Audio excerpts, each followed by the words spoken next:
What is up, BoobTube? Today, we're just going to talk about the Rotary Miata a little bit and what exactly is done to it and everything else. Put up a poll, asked what people wanted to know about it or what kind of content they would like to see, and it was mainly just a little bit of everything. And to start, I guess I decided I would go through what exactly is done to the car, and believe it or not, it is not as fancy as a lot of people would think on the insides. Other than that, it's still a very fancy, big project to swap over everything. So, to start things off, it is a S4 FC keg with racing, what I believe to be racing beat peripheral port housings. Cannot confirm. I bought them used. They were in decent shape. Are they pristine? No. Will it run? Yes. Does it run really well? Yes. Does it shorten the life of the apex seals because there's some chrome flaking? Yes. But it runs great, and all the chrome flaking is in spots on the housing that it does not affect the performance of the combustion cycle. It has a Geenberg 58 IDA monster carb. So Geenberg takes a 48 IDA and they bore the chokes out and allows it to have 58 millimeter chokes with 58 millimeter butterflies and everything else. These carbs are massive. Let's see, no, you can't see it's got a custom cast block that sits on top of it that has a whole bunch of different stuff on it just because of that.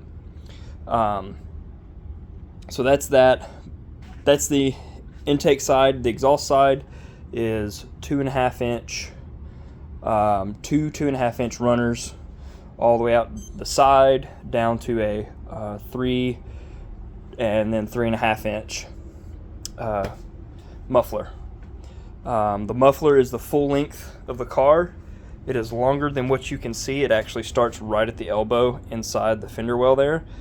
It is a little over 3 feet long to keep this thing quiet. It is still not quiet, but it is much better than it used to be. So that completes everything on the outside. It's a stock S4 rotating assembly. Nothing fancy has been done to any of the housings, or not the housings, the rotors or the eccentric shaft. I wanted to do that to prove that you can do race motor stuff with these without having, all the big fancy lightened and shaved rotors and super high balancing. I do know that the rotors are the same letter balancing, so they're really close. So I don't have to worry about that. And my lights just flickered. Custom water pump pulley that I designed and 3D printed. That's made out of carbon fiber. Hopefully going to test it soon, make sure it doesn't come apart. That is it for the engine, other than RX-8 coils. The RX-8 coils are actually pretty decent. They have a really fast charge rate, obviously for rotaries. They get a bad rap because where they sit on the RX-8, they get cooked really bad. Here they're out in the open and they're not getting cooked so much, plus there's plenty of air gap between everything. So they've been working out great with custom shortened spark plugs wires. The transmission in the car is a FC RX-7 transmission. You could technically use an FB or an FC as long as it's not a turbo 2 one. They're all the same. All the gear sets are the same in those. Even the S5, the S4, S5, S3, S2, the SA transmissions are different. They're 4 speeds, but the FB and the FCs are good to use. You just have to swap the tail section out on them to bolt up to the PPF if you do that. If you don't, you can run pretty much whatever transmission that'll bolt to a rotary. You just have to build a cross member for the transmission and a cross member for the rear diff. Speaking of the rear diff, this one is pretty special. It's got one of the Mazda Motorsports. It's got a 512 rear gear in it. It's still too tall for fifth gear. The fourth to fifth shift is a little Little tall. I would like to shorten that up somehow with a different transmission. I might throw like an FB transmission in it that's sitting over there. That's got a closer ratio 4th to 5th. On the inside, I'm running a Halo rally seat. This is a company made out of Poland that they specifically design seats for rally cars. It is super comfortable. You can sit in it for a long time and not get worked, tired or really exerted, because the seat holds you really well. Along with an AIM dash data logger that records everything on the car, along with anything the ECU reports that is going wrong with the car. I have several different pages that I use. That is dependent on what I'm doing. So this would be like cruising around in the pits kind of a page. That is nothing. This is actual driving around on the street.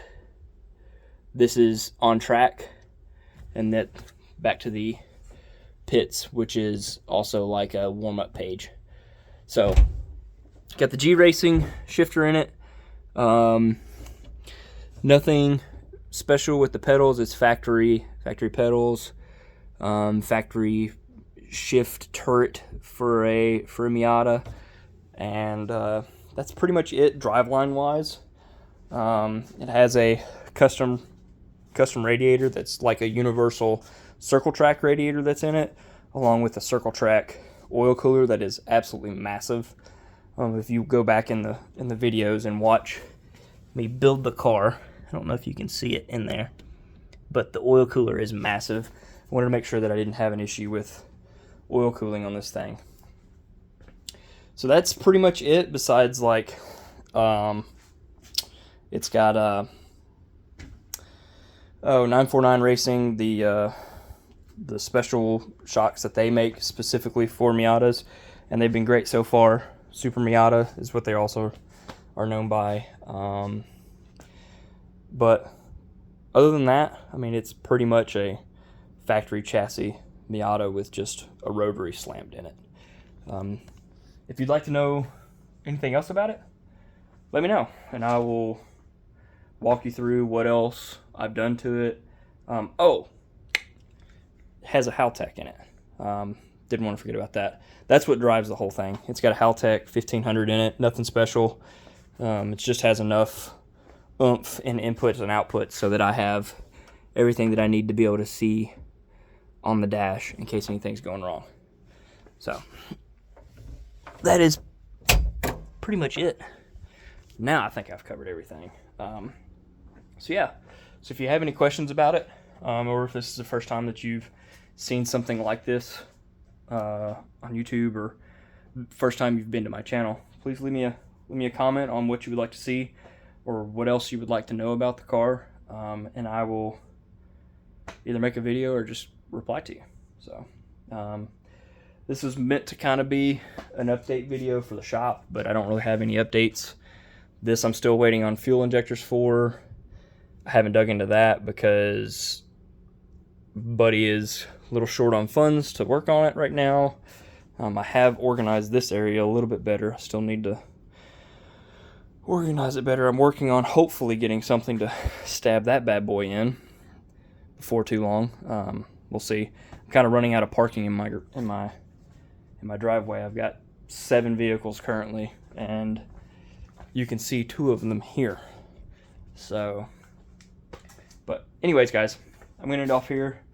Hopefully the truck will be back running soon, and we can confirm if the injectors were actually dirty, and that cleans up my lean cruise mess. Deuces, guys.